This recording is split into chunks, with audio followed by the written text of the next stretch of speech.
Projekt InnoTest Inovativnost tehnologijo do znanja je bil izbran v okviru razpisa Vključevanje uporabe informacijsko-komunikacijske tehnologije v visokošolskem pedagoškem procesu, ki ga je razpisalo Ministrstvo za visoko šolstvo, znanost in tehnologijo Republike Slovenije.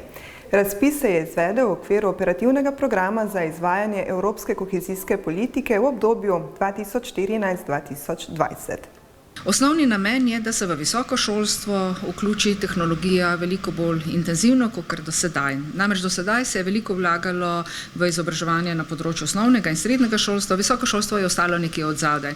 Tako da ravno s temi projekti, ki potekajo tudi v Ljubljani in Mariboru, se skuša to vrzel odpraviti. In tako naj bi nekje pripravili neke minimalne standarde, torej da bi se tehnologija uporabljala na vseh članicah univerze enakovredno, pripravili nek center za podporo, ki bo uporabnikom tudi po zaključku projekta, ker to je običajno vedno problem, da enkrat, ko se projekt zaključi, se vse tisto, kar je bilo narejeno, shrani nekje v omarih, predalu, torej da bi ta center za podporo uporabnikom, torej učiteljem in študentom, nadaljeval svoje delo. V okviru projekta je nastalo veliko uporabnih vsebin, za katere skrbi projektna skupina. Obstaja spletna stran, to je innotest.upr.si, kjer so vse informacije o projektu, o dosedanjih aktivnostih, o konferencah, ki smo jih že izvedli. Prav tako zapisujemo, kaj se dogaja v projektu, predvsem sedaj v obdobju COVID-19 je bilo veliko zanimivih stvari, o tem smo podrobno poročali.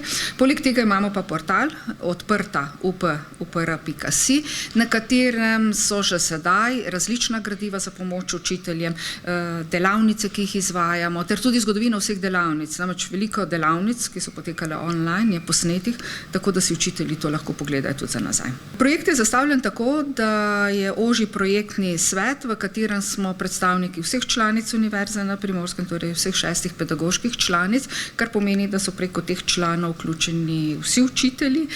Seveda se nam pa po potrebi priključujejo še drugi, predvsem zanesenjaki in ljubitelji tehnologije. Vsaka kriza prinese tudi nekaj pozitivnih sprememb. Ja, hecno je tole, ker v bistvu to, kar se zdaj dogaja, si mi prizadevamo celo obdobje trajanja projekta. In nikakor se nam zadeve niso premaknile. Tudi učitelji na delavnice, ki smo jih organizirali v živo, niso prihajali. Takoj, ko smo Univerza na Primorskem namreč prva zaprla vrata v Sloveniji, prišli na daljavo, smo začeli z delavnicami. To so bile delavnice, ki so bile množično obiskane. To smo imeli več 10 udeležencev online. Učitelji so spraševali, dajmo še. Tako da prvi mesec je bila dejansko norišnica. Vsak dan se je nekaj dogajalo, vsi smo bili tu na razpolago. In ja, pokazalo se je namreč to, da tiste članice, tisti učitelji, ki so že prej intenzivno uporabljali tehnologijo, niso s tem imeli nobenih težav.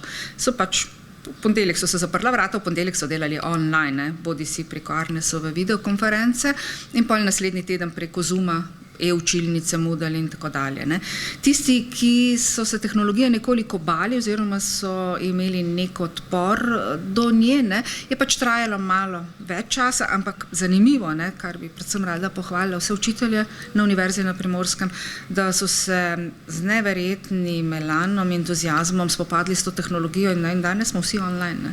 Mi nikoli nismo načrtovali v tem projektu, da bi šli online v celoti. Mi smo imeli v planu, da gremo na tako imenovano kombinirano učenje, kar pomeni, da se aktivnosti, ki jih izvajamo študenti v živo, dopolnjujejo z aktivnostmi online. Tako da upam, da sedaj ta praksa, ki so učitelji pridobili, bojo spoznali v tem nekaj dobrega, ker ni vse dobro. Nekaj je dobro, nekaj ni dobro in bojo znali v prihodnje to skombinirati s klasičnimi oblikami dela. Projekt se sicer zaključuje začetkom novega študijskega leta, ostaja pa še kar nekaj nalog in ciljev, ki čakajo Univerzo na Primorskem. Ja, predvsem rabimo dobro informatiko na univerzi. Rabimo infrastrukturo, rabimo ljudi, ki bojo nas tehnično podpirali, ker mi v projektu imamo predvsem tisto pedagoško didaktično podporo in s tem bomo nadaljevali, vendar brez tehnologije, brez tehnične podpore ne bo šlo. In seveda upam, da bo tudi ta služba za podporo e-izobraževanja, ki je v ustanavljanju na rektoratu, zaživela in imela takšno podporo in takšno težo, kot bi naj jo imela.